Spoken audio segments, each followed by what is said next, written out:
Genre: fantasy. Essential question: in what ways do the crocodile and crocodile bird help each other in this story? Winston and George, by John Miller.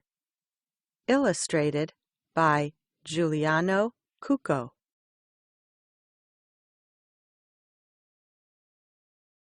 Along a sleepy river deep in the jungle, there once lived a very, very patient crocodile called Winston. Now this crocodile and a crocodile bird named George were especially good friends, and they spent each day together out on the river fishing. George would perch on the very tip of Winston's snout, looking into the water for fish, and the moment he spied one, he would shout, "Dive!"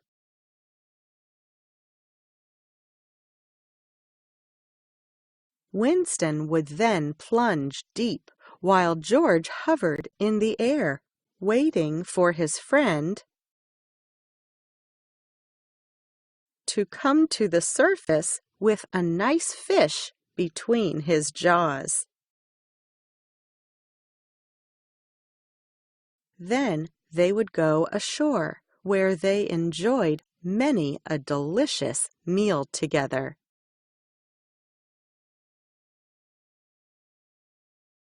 George, however, had a very bad habit of playing pranks. One day, while Winston was dozing with his neighbors, George flew over and yelled, "Danger! Danger!"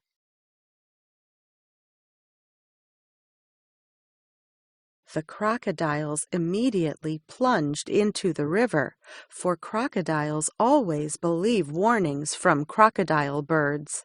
They made a huge splash, which delighted George greatly.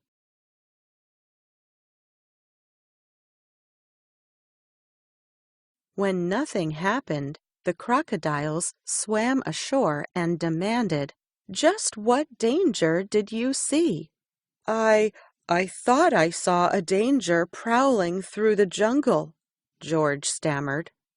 "A dangerous danger, a very scary dangerous danger." The crocodiles grumbled that he wasn't telling the truth, and the oldest and meanest snapped his jaw with a great clattering of teeth and warned, "A crocodile bird that plays pranks deserves to be eaten up."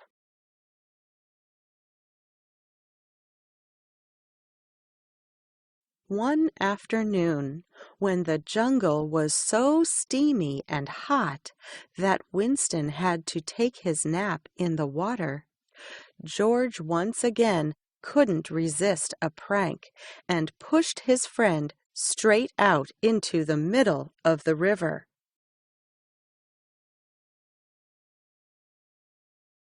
Winston woke up 3 miles downstream. When he finally got home after swimming all night against the current, the other crocodiles laughed and said, "This will teach you to be patient. Why don't you just eat up that bird as we told you to do?" The thought of fishing alone out on the river without George made Winston too sad to even answer. Then one early morning, while they were out fishing, George looked down from Winston's snout and spotted a shoal of soft mud on the bottom of the river. Once again, he couldn't resist a prank. "Dive! Dive!" George shouted. Down Winston dove, but instead of a fish, he found his snout stuck firmly in the mud. It was very funny at first, to see a crocodile's feet and tail kicking and wagging in the air. But when George realized that his friend was stuck, he grew frightened.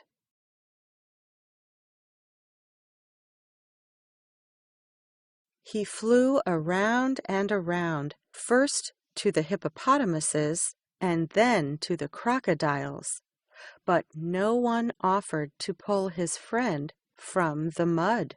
Instead, they laughed and said this was what he deserved for all his pranks. George flew back to his struggling friend. He tickled him, hoping that would help him to wiggle free. But Winston had lost all his patience, and being tickled only made him angrier. Then suddenly his legs stopped kicking, and his tail stopped wagging, and began to droop and droop and droop.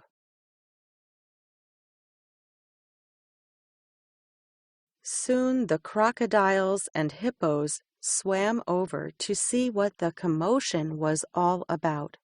"We'll pull your friend out, but only if you promise to stand inside his jaws and be gobbled up as you deserve." "I don't care if he gobbles me up," George pleaded. "Please, please, please save him."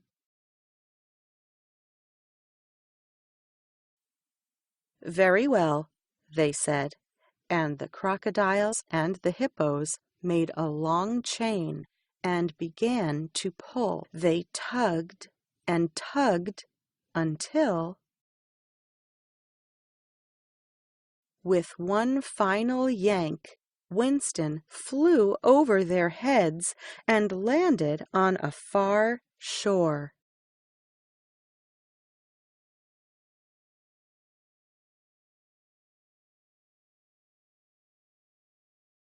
They all crowded about. As soon as Winston had recovered, one of the crocodiles said, "Now that we've pulled you out of the mud and saved your life, aren't you going to gobble up that bird of yours?" Winston blew mud from his nostrils and answered, "Why, of course I'm going to gobble him up." And this pleased them all very much. Winston opened his huge jaws while the others urged George on. "Go on in as you promised. Climb in. Don't keep him waiting." Reluctantly, George stepped over Winston's sharp teeth and stood inside, waiting for his end to come. Winston snapped his jaws shut.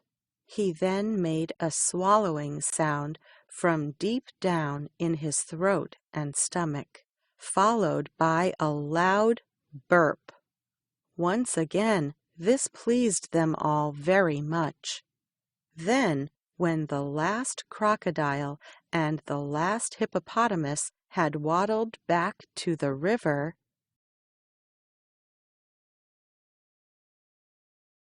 Winston opened his jaws, and there was George, alive as ever, safe on his friend's soft tongue. George stepped from Winston's mouth and thanked him again and again. And from that day on, George didn't play any more pranks on his patient crocodile, although he was tempted to many, many times.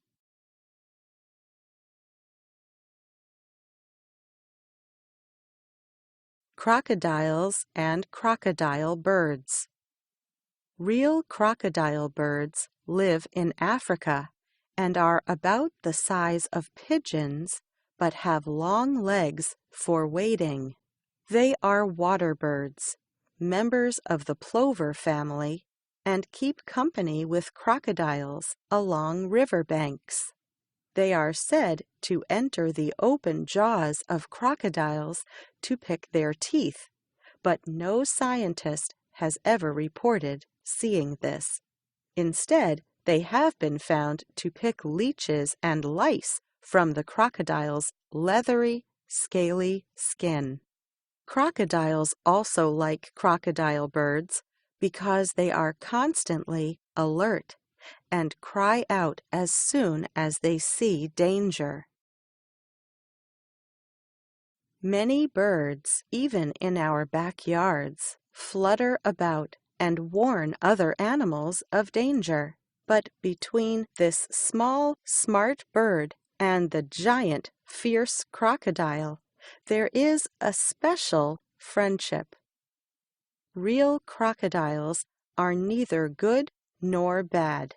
They are beautiful and scary, the same way a lion is beautiful and scary. They don't eat crocodile birds because nature gave them jaws to eat much larger animals. Crocodiles are reptiles and look much like their ancestors did back when other reptiles, the huge dinosaurs, roamed the earth.